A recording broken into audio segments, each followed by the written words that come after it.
theme is Soaring India from Earth to Orbit. Now we are taking off and to explore the aerospace sector. And for that, I would like to call upon Dr. Srinivasan Dwarkanath. He is the strategic advisor in aviation and aerospace. He's also an adjunct faculty in IISc, former CEO and managing director at Airbus India Operations.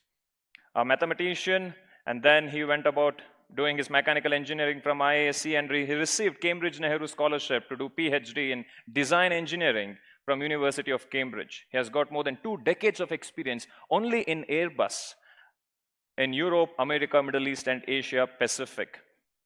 What I found interesting is he is now setting up Indian National Aerospace Association. Imagine all these people coming together as an association, as one voice. I can only imagine the leap that we are going to take in this particular sector. So ladies and gentlemen, with a thunderous round of applause, let us welcome Dr. Srinivasan Dwarkanath. Sir, the stage is yours. Please. Thank you. Thank you very much for your kind introduction. Good afternoon, everybody. Good afternoon.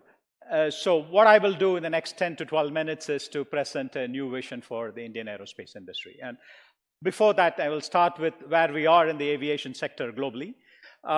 If you look at aviation sector, every 15 years, the air traffic doubles. Whether you have a Gulf crisis, oil crisis, Asian crisis, financial crisis in the past, it's always doubled every 15 years. Then came the COVID crisis. Right? So people were all wondering what's going to happen after COVID. Will it double or where will it settle? So if you look at COVID, there was a big dip, in the air traffic, and especially on the international travel, we almost reached like 4 or 5%, of what it was pre-COVID.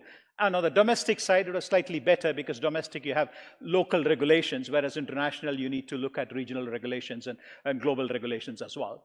And if you look at that, sorry, I'm just trying to go back. If you look at the traffic recovery, the international traffic lagged behind the domestic one. I think in last year, domestic traffic bounced back, whereas international one has not yet bounced back. And if you look at China or Latin America, still we are at the, just before at the COVID level. It'll probably by end of this year, it'll bounce back. And what we are expecting is that for the next 3 to 4 years, there's going to be a double the growth, because of the pent-up demand we have been having. So that'll be an 8.7% growth there. And in the mid to long term, it'll go back to what it was before. That means going back to 15, doubling in the next 15 to 20 years, right? So if you look at in terms of the next 20 years of market forecast, this is a figure from Airbus. This is a year old, but it illustrates the point. You can see that 2 main points from the slide. One is that the dark blue is all the single aisle, that is like A320s and 737 aircraft. And then the maroon color is the wide bodies, like the 787s or the A350s, in that sort of region. You can see approximately 80% of the global aircraft delivery would be single aisle, but 20% would be wide body. And then we are looking at a staggering figure of 40,000, 42,000, right? So we will talk about the opportunity there. It's a bit of a challenge, to get there. But what is interesting is that if you superimpose and look at the percentage of deliveries, that North America will be about 17%. You move to the far on the right, you can see Asia Pacific will be 46%, nearly 50% of the next 20 years of aircraft delivery is going to be in Asia Pacific region. China, India, and other parts of Asia Pacific as well. And what is more interesting is that the emerging economies, the countries where there is passenger growth, they all have aspirations to grow their aerospace industry as well. All right, we'll come to that and as we move forward.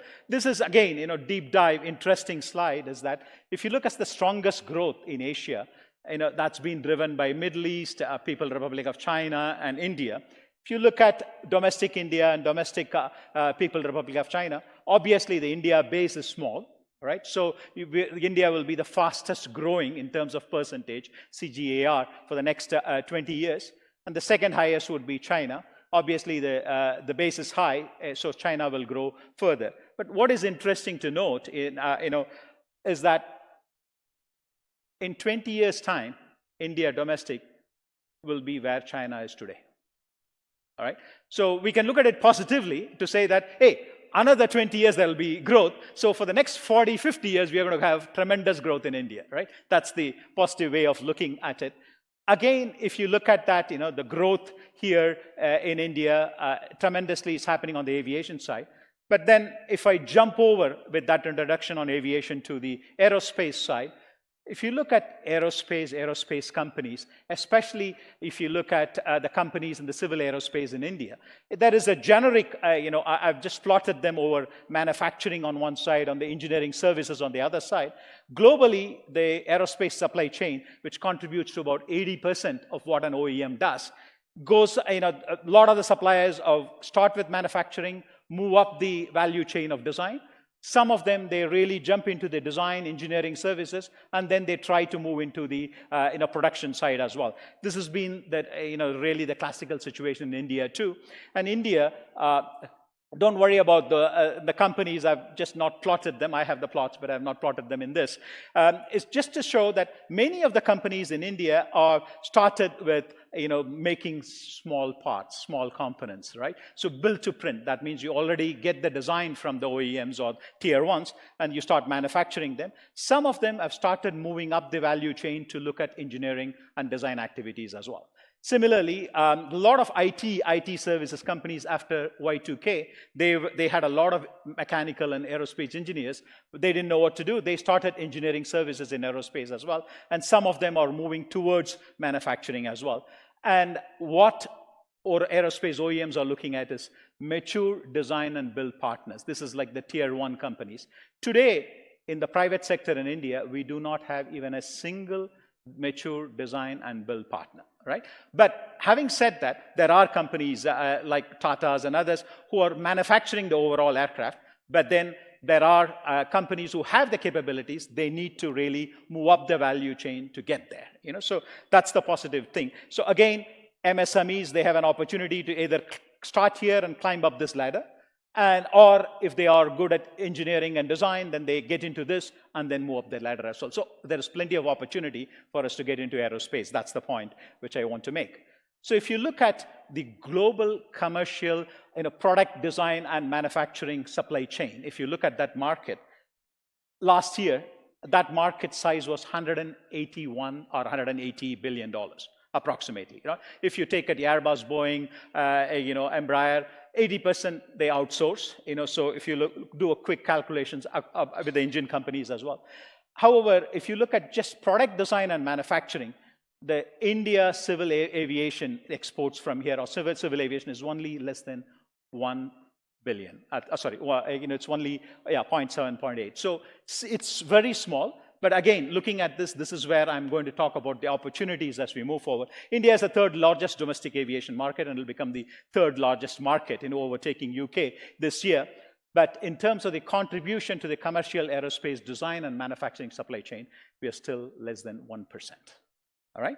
So if you look at the exports, this is actually a no-brainer slide in the sense we completely import all aircraft, right? So whether it is a regional aircraft or whether it is the A320, 737, 787, we do that. We have ordered nearly 70 billion worth of aircraft which will be delivered over the next 10 years. But our exports are still minuscule. If you look at a cumulative comparison, we are still nowhere in terms of the exports. But what is more interesting also is to little deep dive here to look at and say, we are importing most of the raw materials, whether it is semiconductors on one side, whether it is the composite materials or the metallic ones, if we are completely importing. So that's really 30% of the value add in any sort of product. And our value add today is only between 15 and 30% of whatever the exports which we are doing as well. So this is another area where there is an opportunity, for us to look forward as well. Most of the exports are built to print. What do I mean by that? Is that you get a drawing from a supplier, you just make a production of that. That's a starting point. Okay, great. So that the IP or the design element to it is still very, very low. It's like 1% of the exports we are doing on the civil aerospace. Hopefully, this is something we need to look at.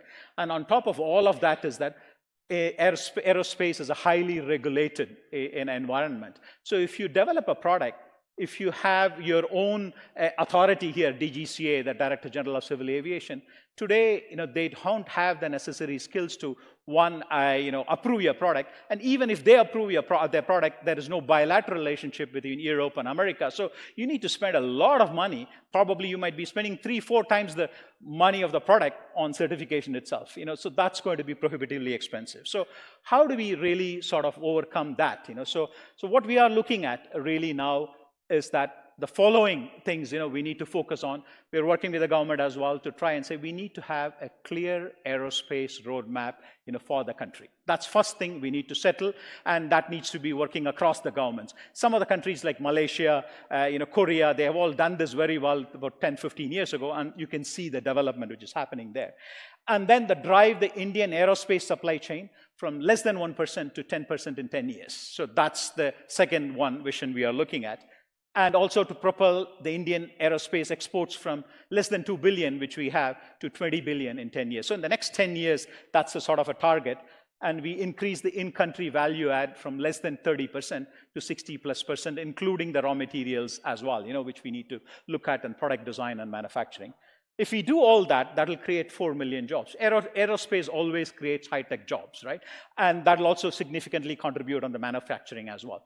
We can't do that just alone, just asking the government to do. We also need to have a dedicated aerospace association to drive this, like what ACMA did for the automotive industry in the past as well. So coming back in India, we have done Chandrayaan, moon lander and rover. We have developed a fighter aircraft. Again, this has created an indigenous ecosystem.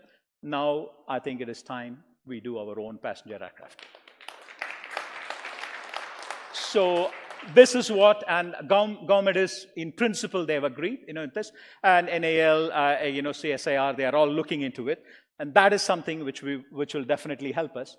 So with that in mind, we are setting up this aerospace association with a mission to drive sustainable Indian aerospace, programs. But more important is the mission is to really create robust ecosystem, to augment the design and manufacturing, product design and manufacturing, raw materials, with maximum value add. And also, we need to focus on the quality of the manufacturing as well, which we need to do. So that's the need of the hour. And a lot of the companies who are present here and outside are, really, hoping that we will set this up, and we are going to start that. Happy to answer more on that as well. Thank you very much for listening. Awesome. Thank you, Dr. Srinivasan Dwarkanath, sir.